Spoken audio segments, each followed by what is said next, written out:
बिस्मिल्लाहिर्रहमानिर्रहीम। अस्सलामुअलैकुम नाज़रीन, मैं हूं डॉक्टर अली और आप देख रहे हैं मेरा फेसबुक और यूट्यूब चैनल। नाज़रीन, बड़ी अहम तरीन डेवलपमेंट्स हैं, बहुत बड़ी खबर आपके साथ हम शेयर करने जा रहे हैं और ख़बर यह है कि आज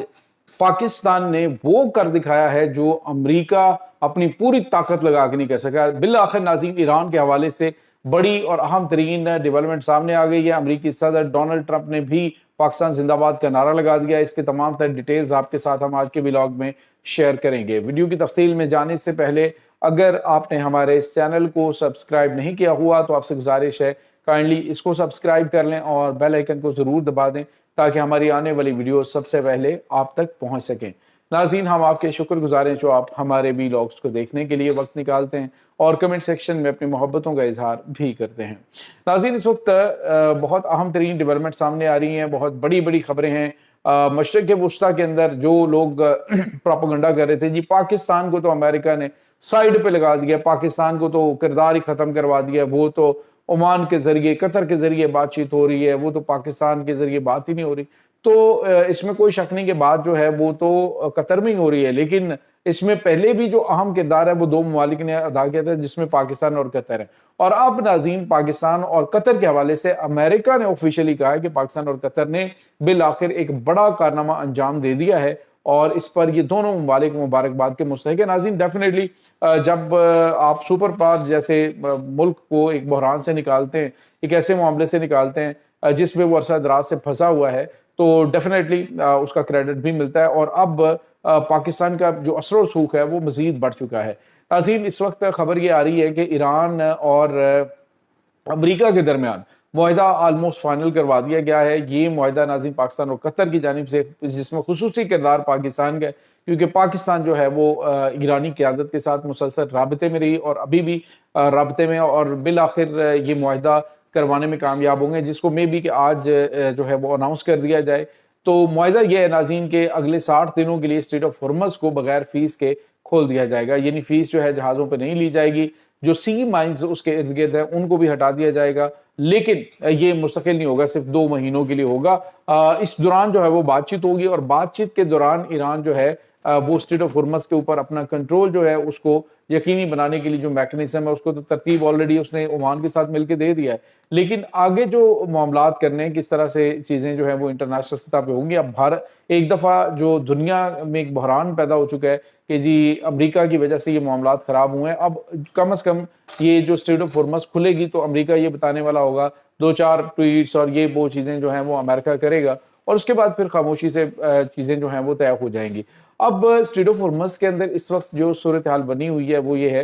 कि जो जंगी बहरी जहाज़ हैं वो और कोई भी कार्गो शिप जो है वहाँ से नहीं गुजर पा रहे हैं। उसकी वजह ईरान का वहाँ पे बड़ा एक्स्ट्रा ऑर्डनरी कंट्रोल है और ये कंट्रोल नाज़रीन आज का नहीं है बल्कि अरसा दराज से ईरान इसके ऊपर कोशिश कर रहा है और वहाँ पे जितनी भी जंगें होती हैं वो हॉर्मज़ के हवाले से वो ईरान वहाँ पे करता रहा है और ईरान के ऊपर जो बमबारी करके अमेरिका टारगेट्स अचीव नहीं कर सका, वो पाकिस्तान ने उसकी मदद की है इस सिलसिले में ये अमेरिका को यहाँ से इस बहरान से निकालने के लिए। तो बहरहाल जंग बंदी जो है वो फिलहाल बढ़ी है और खबरें ये भी आ रही थी कल रात कि ईरान ने अमेरिका के तैयारा बरदार जंगी बहरी बड़ी इब्राहिम लिंकन के ऊपर अटैक किया है, लेकिन सेंटकॉम की जानिब से कहा गया है जी कि अटैक नहीं हुआ और ये खबरें जो हैं वो फाल्स है, इनको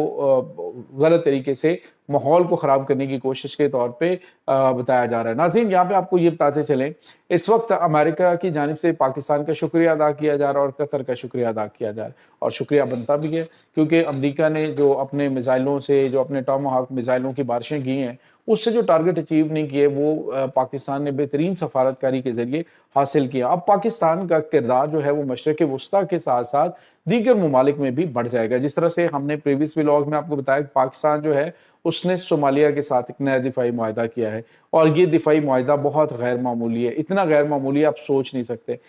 जो बर-ए-आज़म अफ्रीका है उसमें आपको पता है कि जो पाकिस्तान है वो वहाँ पे बड़ा कलीदी किरदार अदा कर रहा है। अभी सूडान के साथ दिफाई मुआहिदा पाकिस्तान का हुआ है, अभी जो है वो सोमालिया के साथ, और आने वाले दिनों के अंदर तुर्की और कतर जो है वो इस अहम तरीन मुआहिदे का हिस्सा बनने वाले। पाकिस्तान आहिस्ता आहिस्ता बहुत स्लोली पाकिस्तान ने अपनी अहमियत भी ना सिर्फ बढ़ाई है, बल्कि अरब ममालिक के अंदर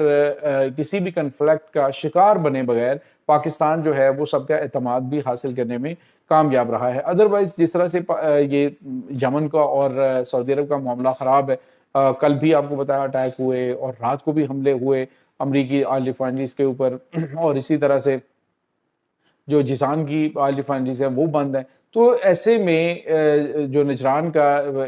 हवाई अड्डा है उसके ऊपर भी कल हमले हुए हैं और आज दुबई के ऊपर अटैक हुए हैं, वो भी कह रहे हैं जी कि ये यमन की जानिब से हमले किए गए हैं। तो यमन भी अपनी ताकत का मुजाहिरा कर रहा है। यमन बता रहा है जी कि जिस तरह से स्ट्रेट ऑफ हॉर्मज़ को खुलवाना नामुमकिन है ताकत के जरिए, इसी तरह से बाबुल मंदब को भी आप नहीं खुलवा सकते। अब अमेरिका को भी अंदाजा हो गया कि अगर इन्होंने इसी तरह का जोर जबरदस्ती वहां पे किया तो वो भी इसको बंद कर देंगे और फिर इनको नाक से निकालनी पड़ेगी वहां पे उसको खुलवाने के लिए। अमेरिका को इस चीज का अंदाजा हो गया कि मिडल ईस्ट में उसकी ताकत आहिस्ता आहिस्ता कम हो रही है। अगर वो अपना असर रसूख वहां पे रखना चाहता है तो उसे पाकिस्तान को अपने साथ मिलाकर चलना पड़ेगा। और इसीलिए अमरीकी सदर जो हैं वो पाकिस्तान के साथ जब भी बात करते हैं वो पाकिस्तान की तारीफ ही कर रहे होते हैं। तो ये चीज़ें जो हैं वो पाकिस्तानी क़यादत की एक बड़ी ज़बरदस्त जो हिकमत अमली है उसको जाहिर करती हैं। आने वाले दिनों के अंदर पाकिस्तान के अंदर आप देखें जिस तरह के भी मामलात रहे पाकिस्तान के अंदर, जैसे भी बहरान रहे, पाकिस्तान दहशतगर्दी का शिकार है, पाकिस्तान हर तरह के मामलात से निमट रहा है, लेकिन इसके बावजूद जो फॉरेन पॉलिसी है वो पाकिस्तान की बिल्कुल दो टोक और पाकिस्तान ने बिल्कुल वाज़े अल्फाज में कहा है कि इसराइल के मामले में इब्राहिम अकार्ड का पाकिस्तान हिस्सा नहीं बनेगा, लेकिन अमेरिका के साथ जो ताल्लुकात हैं वो अपनी जगह पे मौजूद रहेंगे और वो बेहतरी से आगे भी बढ़ेंगे। लेकिन इसका मतलब ये नहीं कि अमेरिका के साथ ताल्लुकात आगे बढ़ेंगे तो चाइना के साथ खराब होंगे, रशिया के साथ खराब होंगे। एक बैलेंस पॉलिसी जो है वो लेके चलना बहुत बड़ा काम होता है, जो इस वक्त पाकिस्तान लेके चल रहा है। अच्छी खबर है और मैं ये समझता हूँ इसके बाद आलमी सतह पे जो तेल की कीमतें आसमान पर पहुंची हुई हैं वो कीमतें भी नीचे आएंगी और ईरान जो है बड़ी तबाही से दो चार हो रहा है, वहां पर भी अवाम सुकून का सांस लेंगे। देखें दो तीन चीजें होती हैं, जो रियलिटी है वो रियलिटी होती है कि पहले ही ईरान पाबंदियों का शिकार है, बाकी जो इतनी तबाही हुई है जब तक मामलात बैठ के हल नहीं होंगे, ईरान पे पाबंदियां खत्म नहीं करवाई जाएंगी तो तब तक जो है अवाम के लिए समरात हुकूमत का देना आसान नहीं होगा। जब आपका तमाम का तमाम बजट वो दिफा के ऊपर खर्च हो रहा होगा तो अवाम की बहबूद के लिए बहुत ज़्यादा बजट नहीं होता है। तो फिर जो जंगज़दा ममालिक हैं वहाँ पे जिस तरह के हालात होते हैं वो आपके सामने ही हैं। तो अब पाकिस्तान की इन कोशिशों से डेफिनेटली ईरान भी सुकून में आएगा, उसको ज़्यादा बेहतर तरीके से तैयारी का भी मौका मिल जाएगा और दूसरा ईरानी अवाम जो है वो भी सुख का सांस लेंगे कि उनको भी कुछ रिलीफ मिलेगा जब इनके मुंजमद असासे हैं कम से कम $100 अरब के वो मिलेंगे। अरब मुल्कों से बातचीत हो रही है कि तकरीबन 300 अरब डॉलर जो है वो इसमें तामीर नौ के फंड के तौर पर मिलेंगे और स्ट्रेट ऑफ हॉर्मज़ के हवाले से कुछ ना कुछ ईरान करवा लेगा अपना, ये नहीं कि इसको वो बिल्कुल खोल देगा। ईरान इस चीज़ के ऊपर कोई कंप्रोमाइज़ ना करने का ऐलान कर चुका है। ये नाज़रीन इस वक्त ताज़ा तरीन अपडेट्स चल रही हैं इस तमाम सूरत हाल के बारे में आपका क्या कहना है? कमेंट सेक्शन में अपने ख्यालात का इजहार ज़रूर कीजिएगा। इंशाल्लाह बहुत जल्द मिलते हैं एक नई वीडियो में, तब तक के लिए अपना बहुत सारा ख्याल रखिएगा। अल्लाह वारिस।